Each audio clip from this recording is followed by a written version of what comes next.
Okay, today I wanted to go over the notes that you took in class on inequalities for two triangles. So that's our objective, is to understand theorems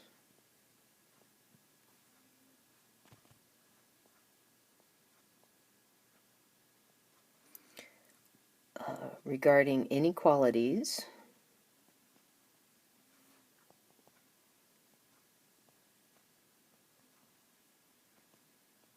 for two triangles. So if you remember, the other theorems we talked about in the last lesson dealt with one triangle and something that was a relationship that took place within a triangle. Now this is going to be comparing one triangle to another triangle. And so this comes out of lesson 6.5 in the textbook. So the nice thing is these are pretty lengthy theorems, but on the flip side, the lengthy they are, the tendency is they have a name, and that's true for both of these. So this first one is Theorem 6.5, and its name is Sas Inequality Theorem.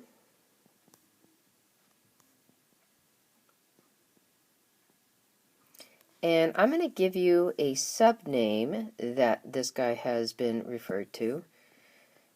It's also called the Hinge Theorem, but we won't use that name. We'll just use Sas Inequality Theorem, because the Sas is a little bit more descriptive. If you remember back from triangles and proving triangles were congruent, we had Sas with side, angle, side. So it has to do somehow with an angle that comes between two sides, or is called included.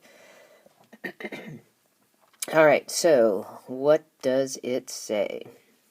It says if two sides of one triangle are congruent to two sides of another triangle, so there's the SS,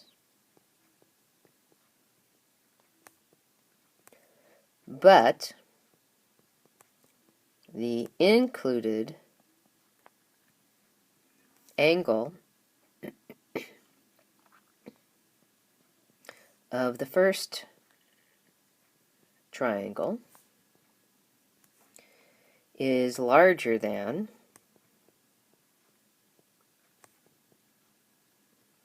the included angle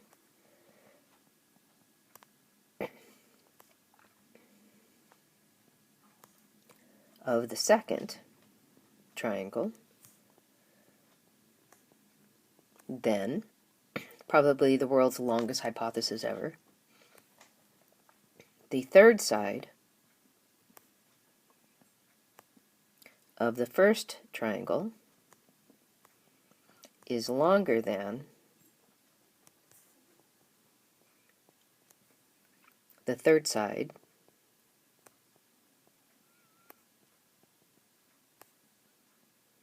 of the second triangle. Okay, so we've got two sets of sides congruent to another two sets of sides congruent to another two set of sides. And then we had a difference in angles. So they're not the same angle, they're different sizes. And it says the angle that's larger creates a larger segment opposite it. Therefore, it has to be longer than the guy whose angle that was smaller. So let me see if I can draw a good picture of this.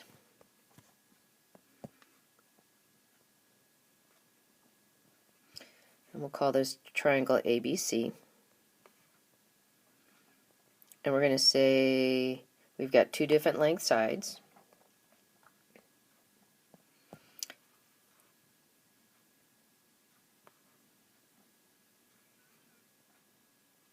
Okay, so we've got the next triangle.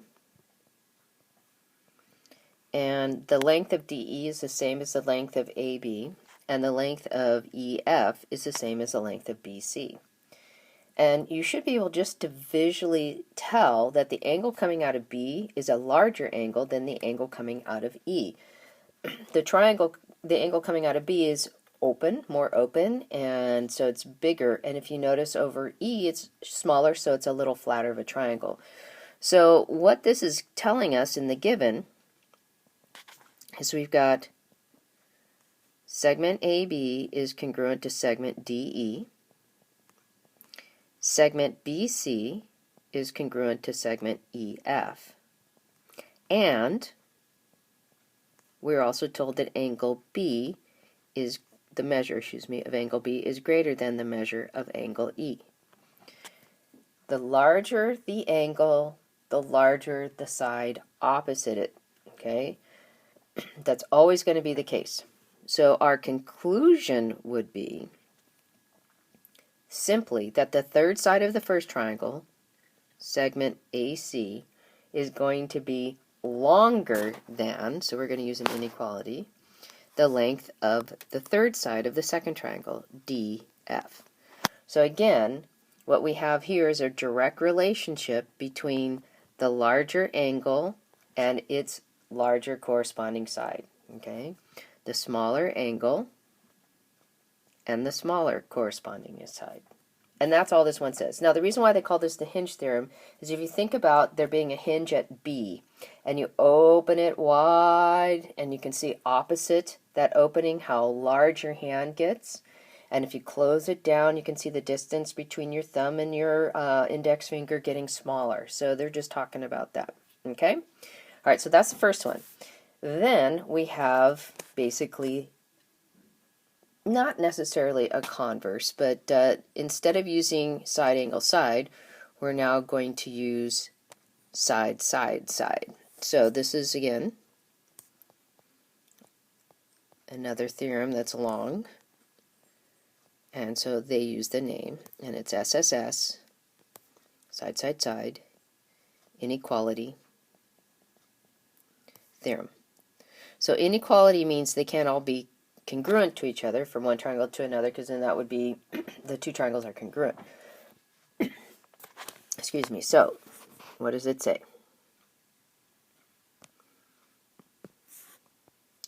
If two sides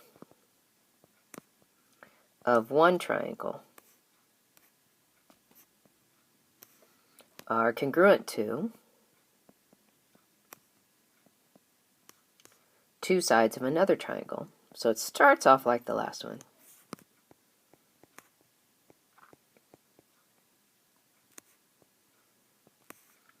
But the third side of the first triangle is longer than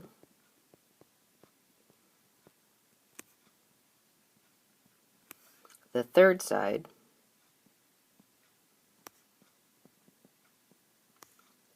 of the second triangle,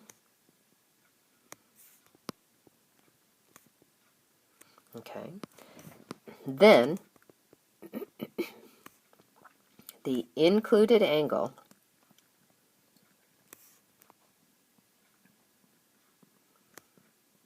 of the first triangle is longer than the included angle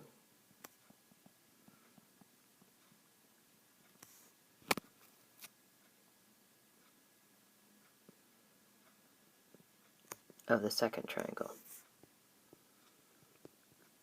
Okay, so SAS says we have two sets of sides that are congruent to each other, one triangle to another, and then the angles included between those sets of sides, the larger angle pairs up with the larger third side. Now this one talks about you have two sides of one triangle that are congruent to two sides of another, and then they focus in on the third side. And there's a relationship where the third side of the first triangle is longer than the third side of the second triangle. So then they go back and they use this relationship from 6-5 in an inverse fashion, and they say, oh, well, if the side is larger than the other side or longer than the other side, then that means the angle opposite the longer side has to be the larger angle. So it's basically the in a sense, the converse of the Sas Inequality Theorem, because we're going from the side back to its corresponding angle. So I'll draw a picture of it as best as I can.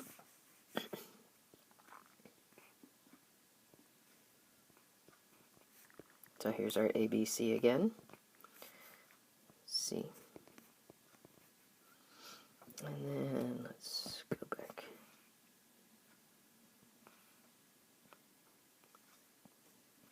So this is our DEF. And we've got AB and DE are the same length. And we've got BC and EF are the same length. And then we can't really show a relationship here because all we have are marks that indicate congruence. So we have to kind of write this out. So we're given that segment AB is congruent to segment DE. So it starts off the same way as the other one. Segment BC is congruent to segment EF. And then here comes the third piece. Now they're going to look at the third sides, and now it's not going to be congruence, it's going to be an inequality, where the AC is going to be larger than the DF. What that allows me to conclude is that the angle opposite of AC, which is the measure of angle B, would have to be greater than the angle opposite of DF would be the measure of angle E. So again, we've got a direct relationship. Larger side pairs up with the larger angle. Smaller side pairs up with the smaller angle. Okay, so that's what that one's all about. So I'm going to give you a couple examples, do my best to draw, same with you, and then we'll be done with the notes. So directions are going to say, given that segment RS is congruent to segment RT. I'll get a diagram up in a second. And also that the measure of angle 1 is greater than the measure of angle 2. What can you conclude? Or what can be deduced?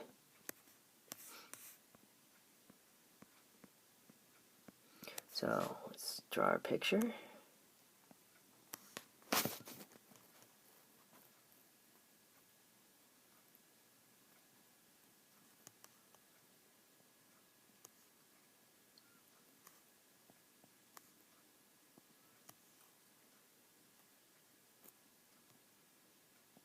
Okay, so we've got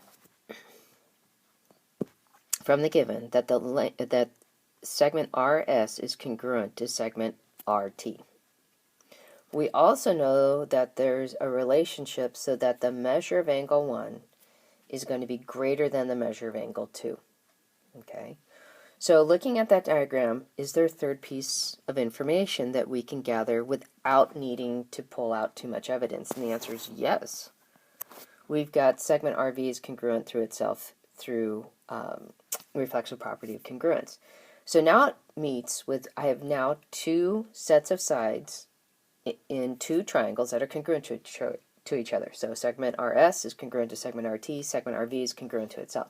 And because I've got the measure of angle 1 greater than the measure of angle 2, that means this side opposite of measure of angle 1, which would be SV, would have to be greater than the angle, or the side that's opposite of the smaller angle 2, which would be side TV. So our conclusions would be, 1, oops, that's weird. We've got segment RV congruent to itself. And then we can prove that SV, the length of SV, would be greater than the length of TV. And what would allow us to do that would be the side angle side inequality theorem. Okay, so this is the main thing that we can conclude. We don't conclude that we've got reflexively congruent sides. We just know that that's true. So that's the first example. Let's try another one. Given segment RS is congruent to segment RT, segment RV is congruent to segment RV. Oh, wait a second. Looking at the wrong thing. Sorry. Erase. Started telling you the same thing over again. That wasn't making sense. Let's try this again. New shape. Given that segment EF is congruent to segment EG, segment DF is greater than segment DG, what can be deduced? Now, obviously, without a picture of this, we have no idea what we're talking about. So here comes one of my fun drawings.